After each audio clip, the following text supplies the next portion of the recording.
लखनऊ में दलित समाज चिंतन सम्मेलन हुआ, जिसमें मुख्य अतिथि के रूप में योगी सरकार के मंत्री ए के शर्मा शामिल हुए और अनुसूचित जाति एवं जनजाति आयोग के सदस्य उमेश कठेरिया भी रहे। वहीं वाल्मीकि समाज के लोगों ने मंत्री ए के शर्मा को ज्ञापन दिया और अपनी बातें रखी।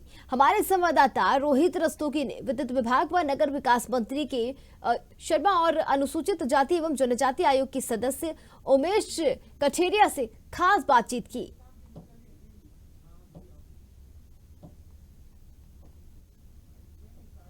दलित समाज चिंतन सम्मेलन किया जा रहा है। सर, आज चिंतन सम्मेलन किया जा रहा है, उसको लेकर क्या कुछ? आज दलित समाज का चिंतन सम्मेलन था। मुझे यहाँ आकर के बहुत अच्छा लगा। मैं व्यक्तिगत रूप से समाज के पिछड़े वर्गों से, उसमें भी विशेष करके दलित वर्ग से मैं जुड़ा रहा हूँ, हमेशा जुड़ने का प्रयास भी करता रहा हूँ। पिछले वर्षों में भी मंत्री के रूप में हमने वाल्मीकि समाज, वाल्मीकि जयंती के ऊपर, वाल्मीकि समाज की भलाई के लिए अनेक काम हमने किया है। जब भी और मंत्री के रूप में जब भी मौका मिलता है, मैं उनकी बेहतरी के लिए काम करता रहता हूं। मैंने यहाँ बताया कि मंत्री बनने के बाद पहले ही महीने में हमने इनकी सेवा से संबंधित कई ऐसे निर्णय लिए जो उनको हमेशा हमेशा के लिए उनका जीवन जो है सरल बनाने का, उनकी सेवा सरल बनाने का हमने काम किया। जैसे उदाहरण के रूप में न्यूनतम जो मजदूरी होती है वो बार बार फाइल यहाँ से वहाँ घूमती रहती थी।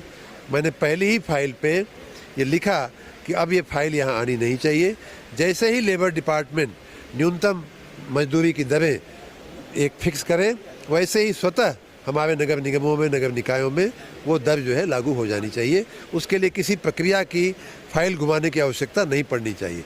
दूसरा, महाकुंभ को लेकर कहीं ना कहीं जो दलित समाज है उनका काफ़ी योगदान रहा है और ये भव्य तरीके से किया गया, वहाँ साफ सफाई देखी गई, तो क्या कहेंगे उस पर? हम ये कहेंगे कि अगर महाकुंभ में दुनिया का इतना बड़ा जमघट, पृथ्वी का सबसे बड़ा जमघट मानव समाज का जो हुआ था, उसका पहले तो मैं आपको उसका क्या व्यापकता थी वो मैं समझा दूं।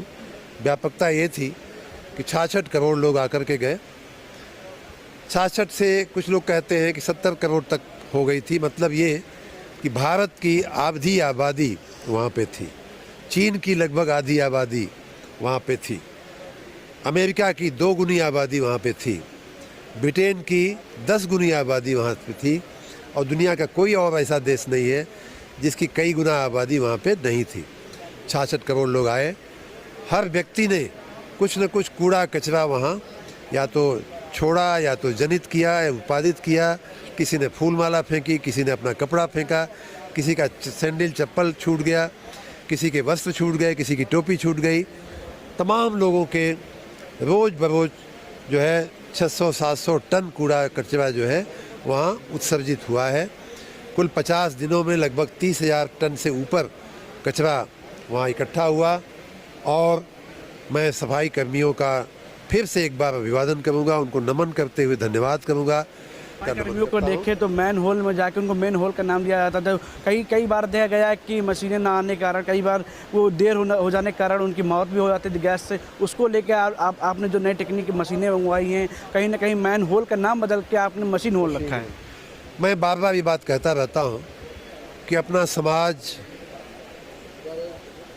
एक विकसता हुआ जो मानव समाज है वो इवाल्व हो रहा है, आगे बढ़ रहा है।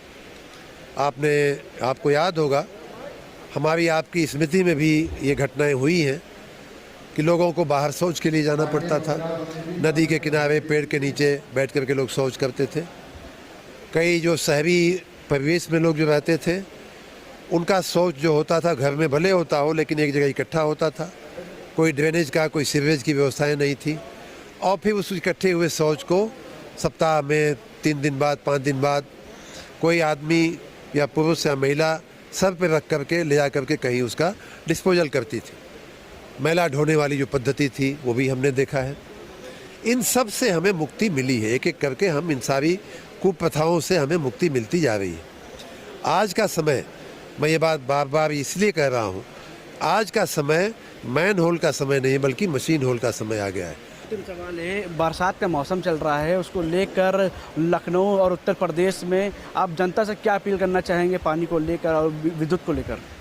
विद्युत को लेकर के हम लोग चौकन्ने हैं। कई बार आंधी पानी बरसात आने की वजह से खंभे गिर जाते हैं, व्यवस्थाएं हमारी छिन्न भिन्न हो जाती हैं। ऐसा आए दिन हो रहा है। हम रात दिन उन्हें ठीक करके लोगों को सुचारू रूप से विद्युत आपूर्ति देने का प्रयास कर रहे हैं और उसमें हम कामयाब भी हैं। काफ़ी हद तक हमारा जो व्यवस्था है वो ठीक चल रही है।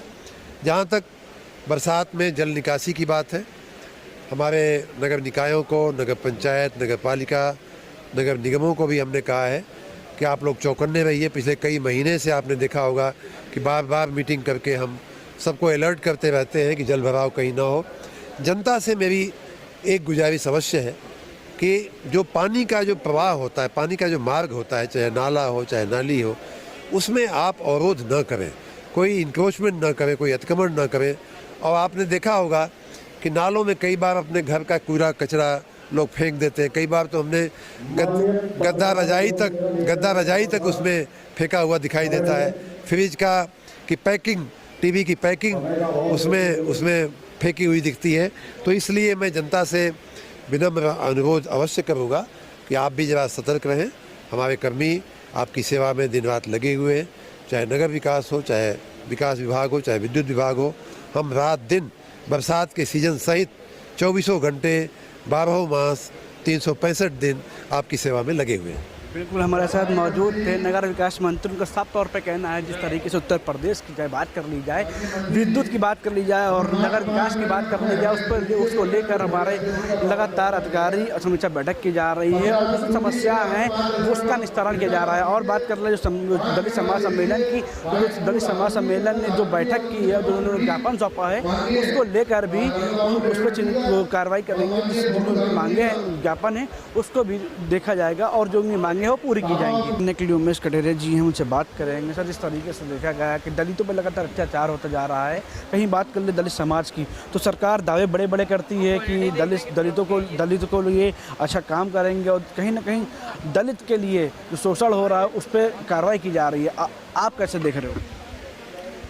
मुझे अच्छी तरह याद है कि 31 मई 1994 में सौकार्ता भवन लखनऊ के अंदर उत्तर प्रदेश के सपा की सरकार के मुखिया आदरणीय मुलायम सिंह जी ने ये आश्वासन दिया था कि जिस दिन वाल्मीकि समाजवादी पार्टी के साथ आएगा, वोट करेगा, हम उनकी सभी मांगों को पूरा करेंगे।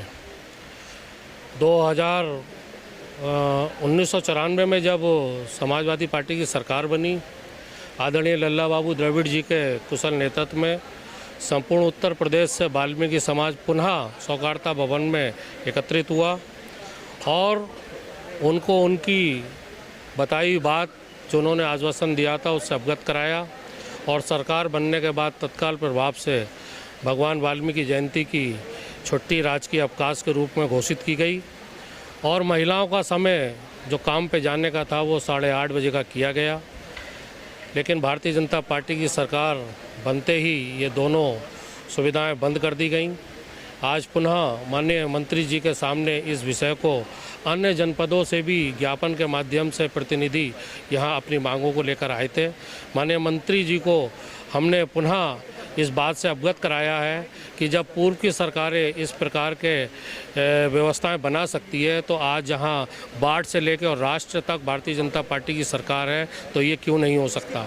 माननीय मंत्री जी ने आश्वासन दिया है कि निश्चित रूप से जो मांगे आज यहाँ मंच के माध्यम से, इस कार्यक्रम के माध्यम से माननीय मंत्री जी के सम्मुख रखी गई हैं, उनको वो पूरा करने का हर संभव प्रयास करें। फिर भी दलित समाज को लेकर आप दलितों के लिए बहुत अच्छा कार्य कर रहे हैं। आप दलित समाज के बीच आज इस कार्यक्रम में आए तो कहीं ना कहीं जो दलित समाज के लोग हैं उनको क्या संदेश देना चाहेंगे?